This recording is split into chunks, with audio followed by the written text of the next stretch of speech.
In 1992, jobbing journalist Andrew Morton was propelled into the world's spotlight by the publication of his sensational book, Diana, Her True Story. But it was a story Britain did not want to hear, and many took out their anger on the messenger. Andrew had the worst press of any author in the history of the written word. Now, 2 decades after first publication, those involved tell the full story of how this book came to be published. Pre-Morton, you tended to believe what the palace were telling you. Post-Morton, everything was up to question.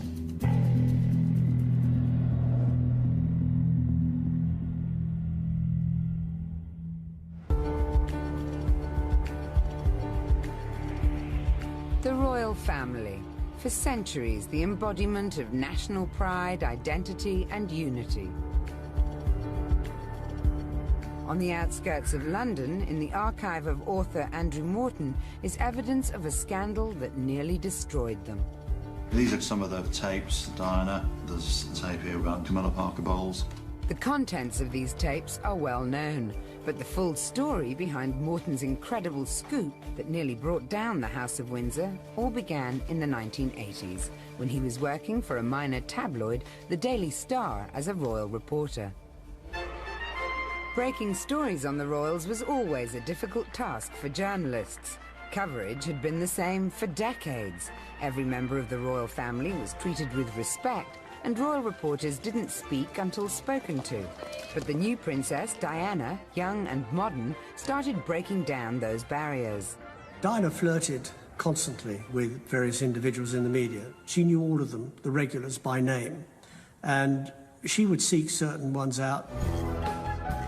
One of the reporters who caught Diana's eye was the young Andrew Morton.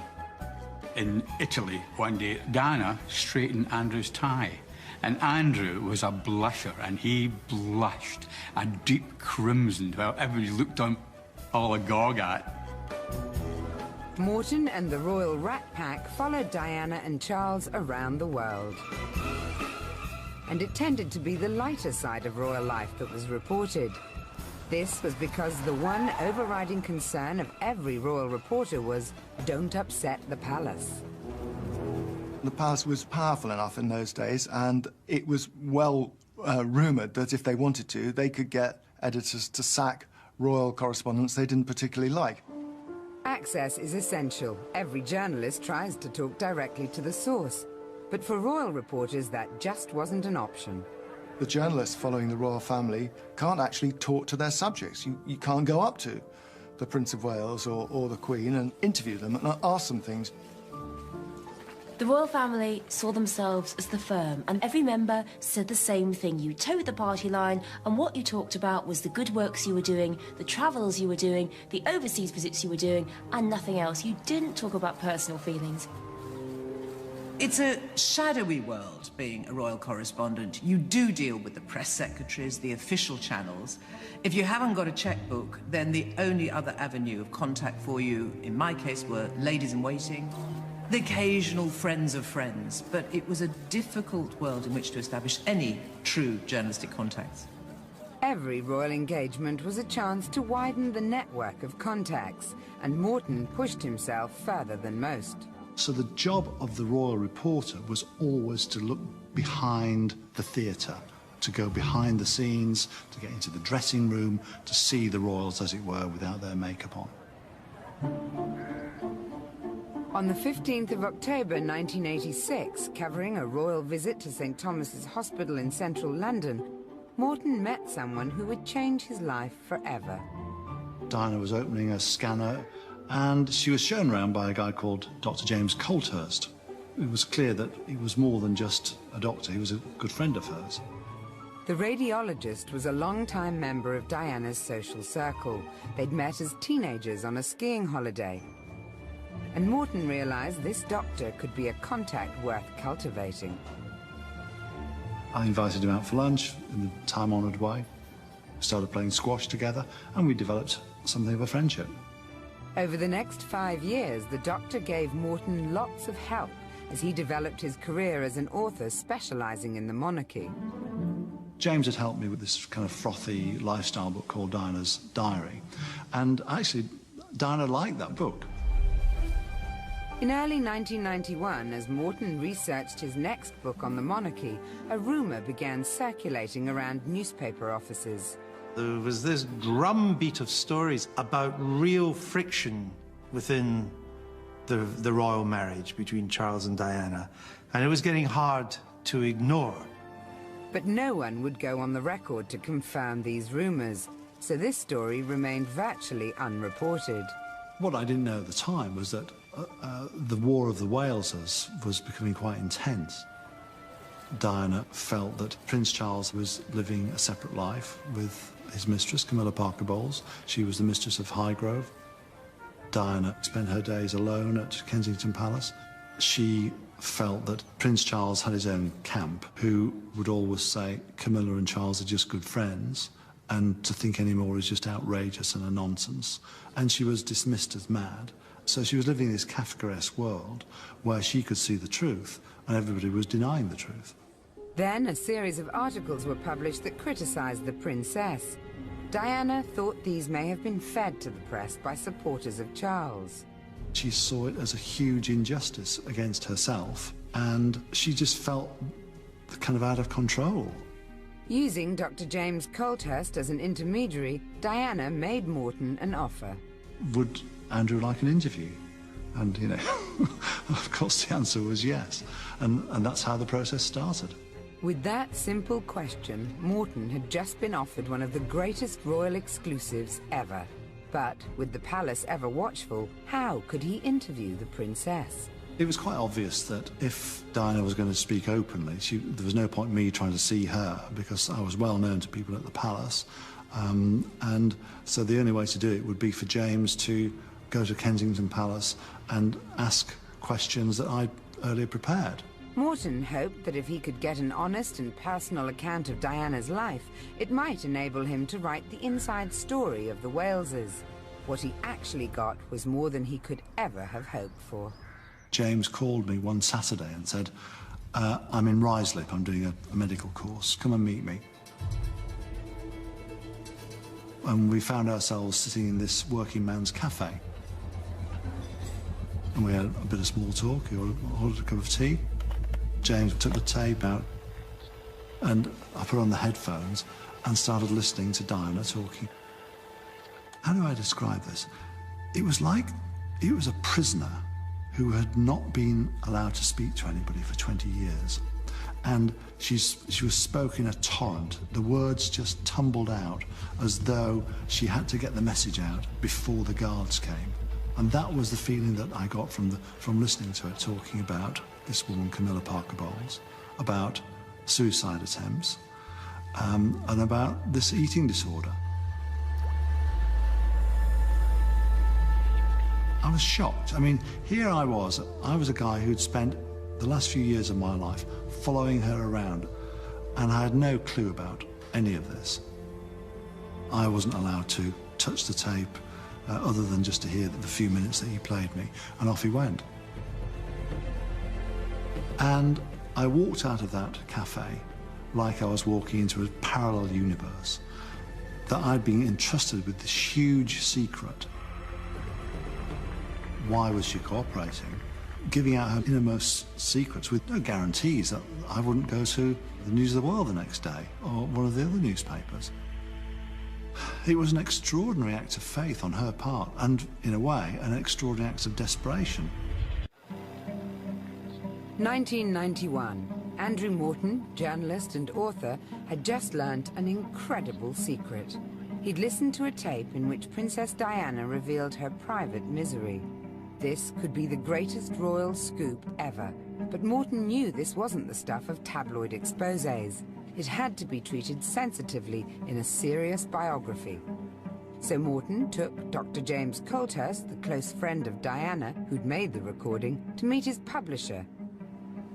When somebody comes in and says to you, I've got this big thing, the first thing they start talking about is how much cash they want. He didn't want any cash at all. And that was very interesting to me. It just struck me as a genuine friend of Diana's who had a bit of a mission. When James produced his tape of Diana, they took no chances. We moved the staff out and we shut all the doors, and he played a fragment of this tape again. I was absolutely flabbergasted and amazed at the passion and the details of the story, obviously, were hair-raising and so surprising.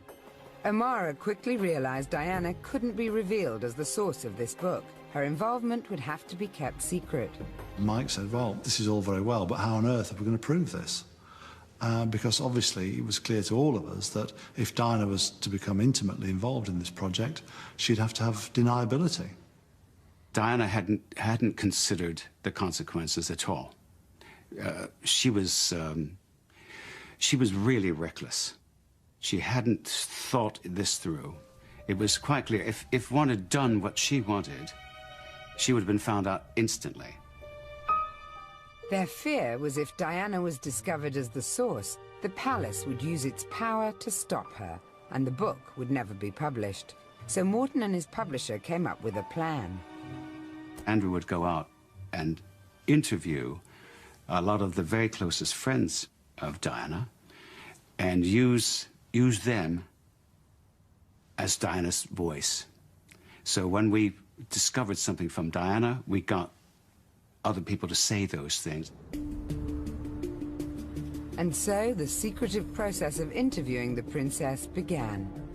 I would be writing questions for Diana, and James would go along to Kensington Palace, go to her sitting room, and she'd come in, lock the door because she didn't want some butler listening in at the keyhole, and James would start asking questions. He'd just literally go through the list.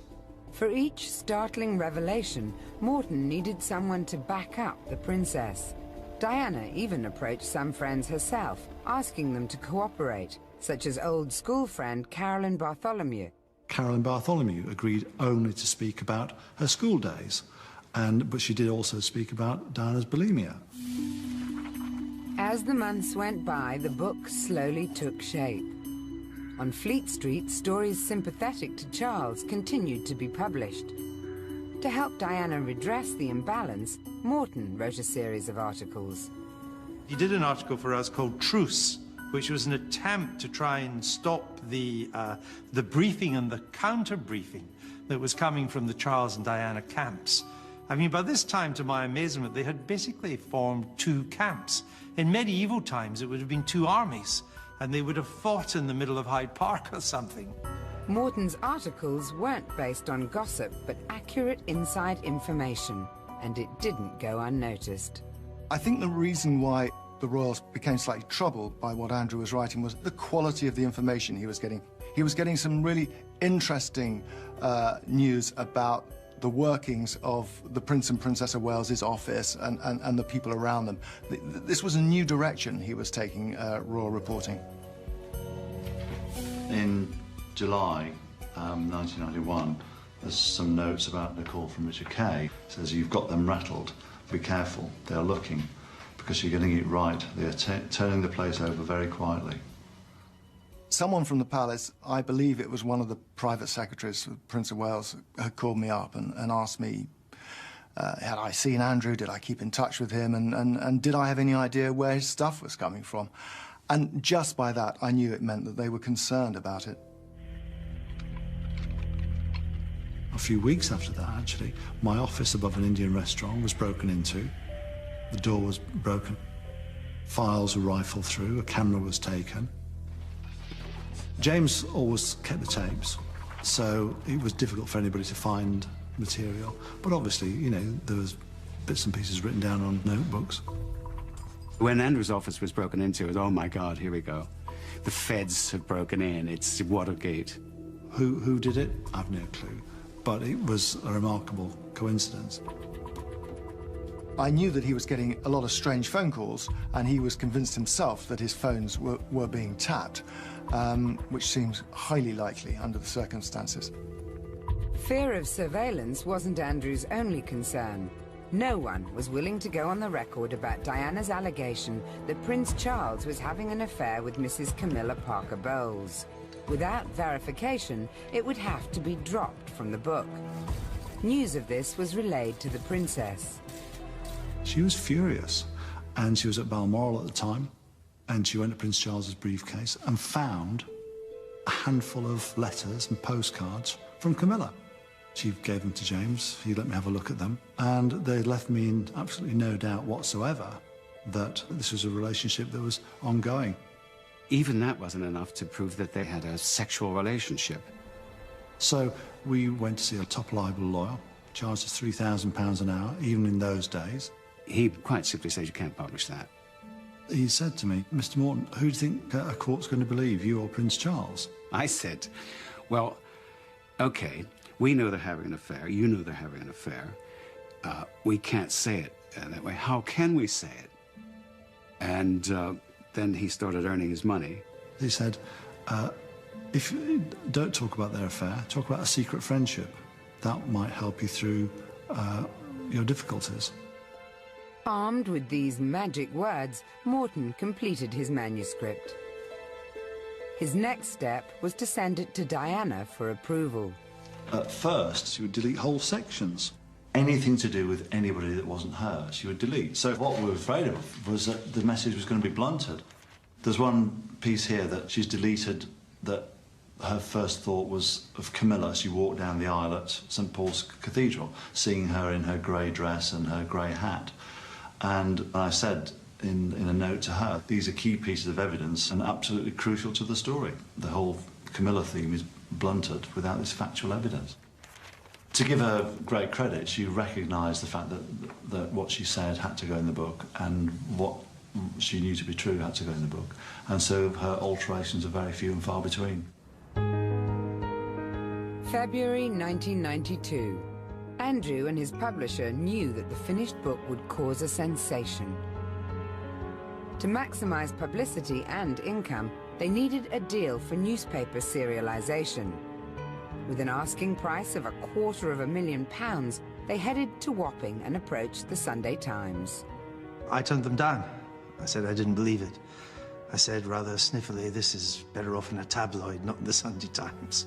And I thought, bloody hell. Honestly, I've got the hottest property in the world. None of these guys want it. Serialisation was key to the book's success, so Morton took the initiative. He made a call to a female friend of Diana's who had influence at the Sunday Times. A couple of people, much more establishment types than me, said, you know, Andrew, there could be some truth to this. We've heard things too. People who knew Diana's close friends. So we decided to have a look at it again. So I called Andrew Morton back in to grill him much more, and he stood up to the grilling. So he said, yes, we'll serialise it. Serialisation was a big deal because it gives the seal of authenticity. You've got a big newspaper group behind you. And this book needed some friends. The aim then was to try and keep it as secret as possible, because the word was out. Every journalist was desperate to read the book's contents, so a decision was taken to print at a secret location in Finland. Bizarrely, someone managed to find out, and hardly anyone knew about it, but the Finnish printer told me that some guy turned up pretending to be me. And he turned out to be a Fleet Street tabloid journalist. Turned up the plant saying, I'd like to go off with a set of page proofs, please. They were obviously incredulous and phoned my office and found me sitting behind my desk. As rumours circulated about the contents of Morton's book, some inside the palace began to question Diana herself. I said to Diana, I want you to look me straight in the eye. What do you know about Andrew Morton's book? And she did look me straight in the eye. And she said, I don't know anything. I've heard about it, but I know nothing. Serialization drew nearer, and the enormity of her actions began to dawn on Diana. As we got closer to publication day, she was definitely getting nervy. As D-Day approached, she said to a few people, I think I've done something that's going to change my life. Diana was putting an end to her royal life with this book, whether she fully realized it or not. She was going to have to face a different world. The night before, I remember sitting in the office in Wapping, pouring myself a whiskey, sitting on my own. You know, editors are like football managers. When things go well, you're a hero. When it goes badly, you have no friends at all. And I just sat in my office, and I knew that this was make or break. I was really nervous, yeah. I mean, it's a bit like someone who's been over the top in the trenches. I felt exactly that kind of feeling, that I was going to be shot to pieces by a fusillade from the mass media. The first edition that said Diana driven to 5 suicide attempts, I have to say I gulped, because I thought, this is it. This is the sharp end of it now. I was very concerned whether or not writs were going to be flying, whether I was going to get a phone call from Andrew Neil saying, I've got 2 policemen in my office and they're threatening to put me in prison. Rupert Murdoch called me, and he said to me words to the effect, it's now going to be really difficult for you. They are now going to come for you, no holds barred, and they are not nice people. Sunday, the 7th of June, 1992. The shocking revelations contained in Andrew Morton's book, Diana, Her True Story, were published in the Sunday Times, and the world was stunned. The furore when that first edition hit the streets was incredible. Diana, according to serialization, had tried to commit suicide. What? I said, oh, rubbish, you know, Sunday rubbish. There was a chunk of the press that didn't regard it as a scoop, for the bizarre reason that they thought he should never have written it. And they didn't want to give him any credit, and of course they didn't want to encourage others to get involved in this sort of thing. Most of our readers just didn't want to find this in their newspapers. It is characteristic of the English middle classes that they know there are lots of nasty things going on out there, but it doesn't mean they want to know about them. That hypocrisy is absolutely fundamental to English middle class life. The public didn't want this to be true. They didn't want Diana to be miserable, unhappy, sad, all those things, depressed and bulimic and wanted to kill herself. They still wanted the fairy tale. Some inside the palace, who knew what had really been going on in the marriage, were angry Diana had broken protocol. My immediate reaction was stupid woman. There was no other thing to say. You know, how stupid can you get? She spoke to me on the morning of the publication, and there was panic in her voice when she called me. What do I do? What do I do? And I said, well, you've done it. There's nothing more you can do except go and pour yourself a stiff scotch and go and get drunk, because there is nothing more to be done. But there was plenty the press could do. Jealous of his scoop or skeptical of its contents, they quickly turned on the messenger. I realised that once the tiger of Fleet Street is unleashed, all you can do is cling to the tail and hope to survive a mauling. I was stupid enough to say publicly on the radio and on television, when the controversy first broke, that I thought the Sunday Times were quite wrong to run this stuff and that it couldn't possibly be true. I could not credit the idea that Diana could have confided in somebody like Andrew Morton. Morton was an ex-royal correspondent. What's more, he'd worked for the Daily Star. And so they try to undermine the veracity of his stuff by suggesting that people like him couldn't know anything. I was a kind of a tabloid oik from Leeds, to quote one critic. And the fact that he was from Leeds meant, of course, that he couldn't be trusted. This is the kind of snobbery we had to deal with in these days.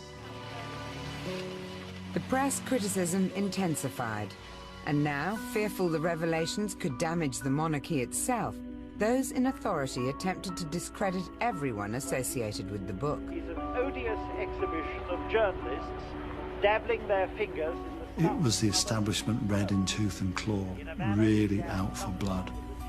The chairman of the Press Complaints Commission talking about dabbling in the stuff of people's souls. I had somebody in the Brigade of Guards who wanted to horsewhip me. You got the Archbishop of Canterbury talking about the effect on the boys. I had politicians who wanted to send me to the Tower of London. Then you get calls at 9 o'clock at night from people saying, we understand there are people with blazing torches going to burn your house down. What?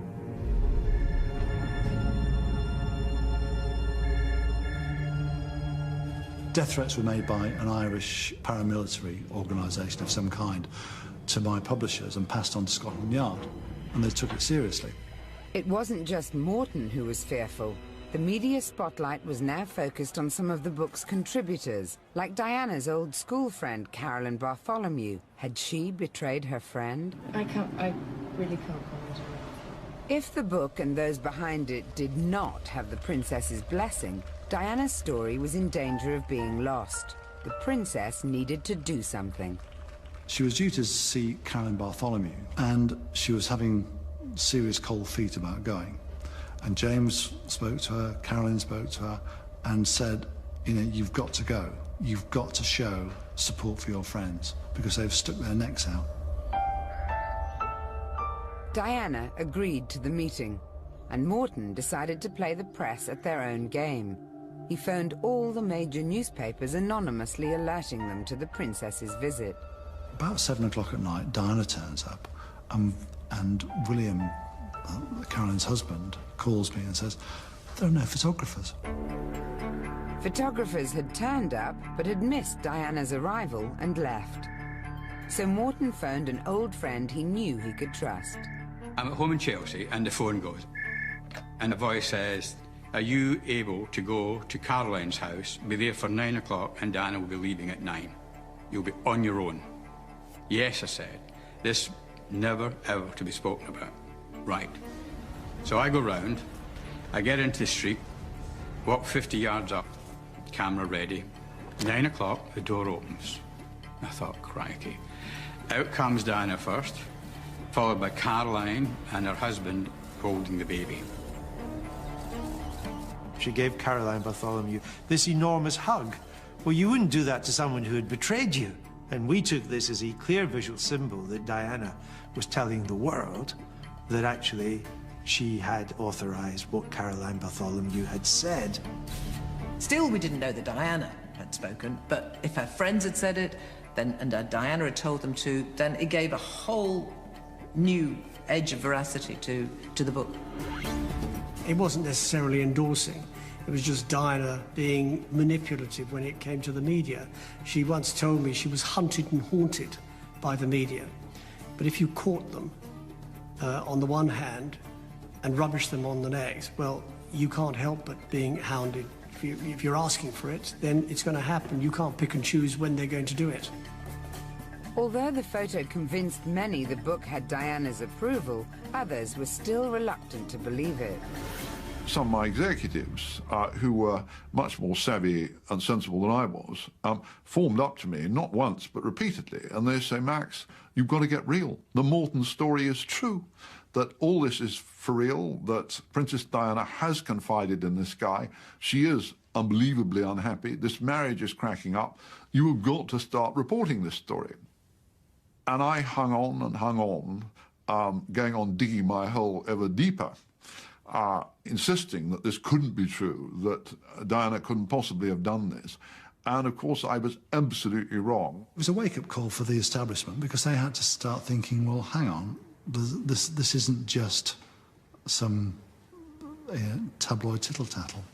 I want the great British institutions to survive and prosper. I don't want to be involved in bringing them down, and that's the end of town I come from. But that sometimes means, and it did in this case, that one failed in really doing one's job as a journalist. Serialization had generated huge publicity for the book, but surprisingly, some stores refused to stock it, and pre-orders were very low. The book trade was not really treating this book as the blockbuster I knew it was. And the word always was, oh, this is this royal tittle-tattle. It's all in the newspapers, they're not going to buy a book. Who's going to pay £15 for all this? I said, everybody. On the 16th of June, 1992, 10 days after serialization began, Morton's book went on sale to the public. My sales reps were telling me, no, the interest isn't there. You know, you've really overcooked this one. 50,000 copies, you're crazy. As it turned out, I'd printed it enough to last one morning. I realised it was selling well when people were stealing it and running down the streets to shop, and the booksellers were chasing after them because it had so few stocks. I mean, the book sold out within a matter of hours. The whole world, it seemed, wanted to read what Mourton had said, and why not? You know, this was a very, very important marriage about to explode, it seemed. Morning to you. Well, the Daily Telegraph thinks he should be hung by the neck very slowly until he dies. The New York Times, apparently yesterday morning, Andrew Mourton, thinks you would have won the Pulitzer Prize. Mourton, now a household name, was thrust into the spotlight to defend his book. He was very inexperienced at television in those days and quite nervous. And I remember going to see him about half an hour before the show, and he said, "How do you think I should be?" I said, "What do you mean?" And he said, "Well, I mean," he said, "do you think I should tell a few jokes?" I said, "Andrew, you've got death threats, you've got basically, you know, a long time in the tower, just around the corner, you've got most of Fleet Street up against you, and a lot of the public are up in arms and think you're a liar. Please don't tell any jokes." just play it straight. Are you hinting that Diana may leave Charles? Because if she's not going to leave him, it really doesn't matter. It's their own private business, isn't it? Well, as Stephen Twigg, one of her counsellors, said at the weekend, and he'd seen her on Friday, that she's determined to resolve this crisis because otherwise there's going to be a tragedy. And what he meant was that there will be a tragedy for the House of Windsor, for the monarchy, because what does that mean? she would, what does she would he mean leave. by that? She will go? Yes. This is the enormity of the problem that we're facing at the moment. Now, in the past... After 18 months of secret research and planning, Mourton's book was an international success. It sold 2 million copies in 2 months and was translated into 20 languages. But for Diana, a curious thing happened. Royal life seemed to return to normal. The marriage appeared to be still working. They were together, and to all intents and purposes, it looked like she'd been brought back in by the palace and was sort of under their control again. When James Colthurst first asked Diana, what does she want with this book? Does she still want to be with Prince Charles? She said yes, she did. She wanted him to come back to her. And that conditioned the way he responded to me throughout the book. He had this ulterior aim. But when the book came out, the situation between Diana and Charles had got so bad, she couldn't bear to be in the same room with him. The thing was that none of us believed that the marriage could possibly go anywhere, but they had to remain married because at the back of our minds was the abdication crisis, and nothing like that's going to happen. But 6 months after Diana, her true story was released, an announcement was made that would change everything. I wish to inform the House that Buckingham Palace are at this moment issuing the following statement. It had been 6 months since the release of Andrew Mourton's book, the greatest scandal to rock the royals in modern times. And although the Prince and Princess of Wales were trying to carry on as normal, the cracks in their relationship were impossible to hide. It was a total charade, and that charade was exposed during their trip to Seoul in South Korea. The media had made up its mind. They weren't wrong. A lot was open to interpretation, but you see two people standing together, looking in different directions with a gap between them that you could put a double-decker bus through, then that speaks volumes. It doesn't need me to say anything. Most people still hoped that this marriage would get through whatever difficulties there were. They kept it on the road for a while, and the royal family tried to dampen things down.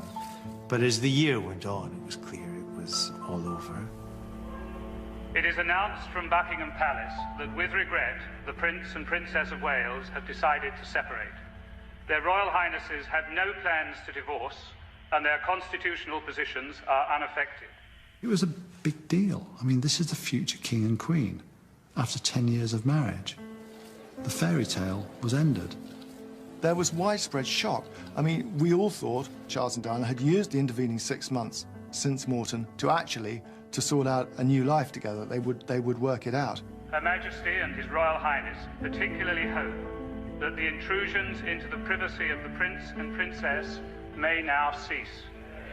Once it became clear that Diana, her true story, was her true story, the ball game had changed, and people were not taking the palace's word for granted anymore. Because let's face it, they had been spun a story for years that was a pack of lies. I remember having a conversation with one of Prince Charles's press secretaries at the time, and he says, well, of course we knew all this all along, but we couldn't say anything. I said, well, you were feeding us a lie then. You were lying to us, in short. Yes, but we had to. I mean, think about the alternative, and I can see their position. But yes, we all thought that we'd been conned somewhat. The press no longer took the palace at their word. They were determined to uncover the next big scandal. It was open season on the royals. Royal reporters were on a warning, I suppose, from their editors to go out and get something, so there was a lot of digging going on. We probably were more aggressive in the weeks and months after the Mourning book, simply because we felt that there must be more than this. Would you run out of film? And with a little digging, then maybe we can come up with some more. And sure enough, within a matter of months, 2 or 3 months, some quite astonishing things came out.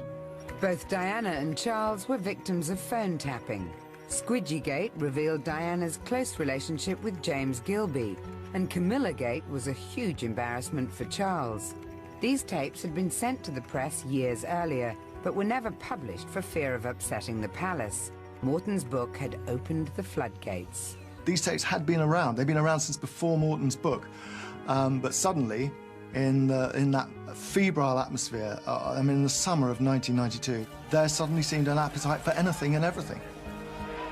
After this humiliation in the press, Diana and Charles went on the offensive. Both gave television interviews that were every bit as frank as the revelations first exposed in Moreton's book. I said to the Prince of Wales' private secretary, "You're all bonkers. This is absolute madness for the Prince of Wales to tell all, to put his side of it." And the private secretary, Richard Aylard, he said to me, "But we've got to do something." And I said, "But why?" I said, "The Queen's done brilliantly by doing absolutely nothing all these years." It was airing dirty washing in public. Unfortunately, being members of the royal family, your washing is already being aired for you without you having done anything about it. But when you start doing something about it, then the lid's got to be put on it. And that's when the Queen stepped in and said, "OK, you two, make up your mind. Are you going to stay together or are you going to get divorced? But this can't go on like this, because it's damaging the institution." 4 years after publication of Diana, Her True Story, the future King of England and his would-be Queen were divorced. Diana immediately cut all ties with the palace and tried to resume a normal life. The press kind of backed off, but there's a group called paparazzi who didn't back off. They saw a very fast and lucrative buck to be made, and they pursued her relentlessly. She couldn't move anywhere without a lens within feet of her face. Because she had no protection, she had become a business for freelance photographers. Just like, wolf cubs. Once she ran, they ran with her. Diana told me how she felt hounded by the press, how she didn't use the word hounded, actually, she used the word raped. She felt raped by the press. I got to know Diana, not well, but as well as most newspaper editors of the time did, and she was a very sad and lonely figure. And, a book that's just really about Diana. This is a book by her. These are her words. So a decision was made to release a new edition of the book. Andrew was against, and so was James, and I buoyed them into it. And I was so wrong. It was a really dumb thing to do. I just did not fancy going over the top again to face the guns of Fleet Street, and I was very reluctant to do it. This re-release revealed Diana's true involvement and included transcripts of her tapes. Although the book sold in huge numbers, there was also further condemnation. I should have seen it coming, this tsunami of outrage and abuse, which hasn't really stopped today. I mean, from Andrew's point of view, Andrew is a famous author, but he took the hit, not so much me. The fact that here's an author who's interviewed a subject, shock. I mean, it was risible, the attacks on me, but that was the way it was at that time. Diana, Her True Story, and its re-release after her death, bookended a 5-year period that rocked the royal family. And it continues to have an effect on the monarchy today. I think that the Mourning book was not quite on a par of the abdication crisis, but it wasn't far off. It had a huge impact on the royal family. because I think once they recovered from the shock, they realized they had to get their act together. And the slow rebuilding of the royal family's position in British society and the repositioning of the royal family as well, I think started in the aftermath of Andrew Morton's book. Andrew Morton's book was ahead of its time. It was the first book of its kind to talk about not the history of the royal family, what really happened between Edward and Mrs. Simpson, but this was here and now. This was a snapshot of a collapsing marriage. And inevitably, people found that upsetting, even if they came to accept it. And a lot of people, to this day, I think, wished he hadn't written it. It was one of the few times a book changes history and changes what is actually going on at the time. But how will history remember Morton, the much maligned messenger? He was probably one of the best royal journalists ever to do what he did. There's people today who claim they're this, that, and the next thing, and again, they're the meringue makers of this world. There's very little substance to anything they say. Whereas Andrew Morton pulled the curtain back and said, look what's going on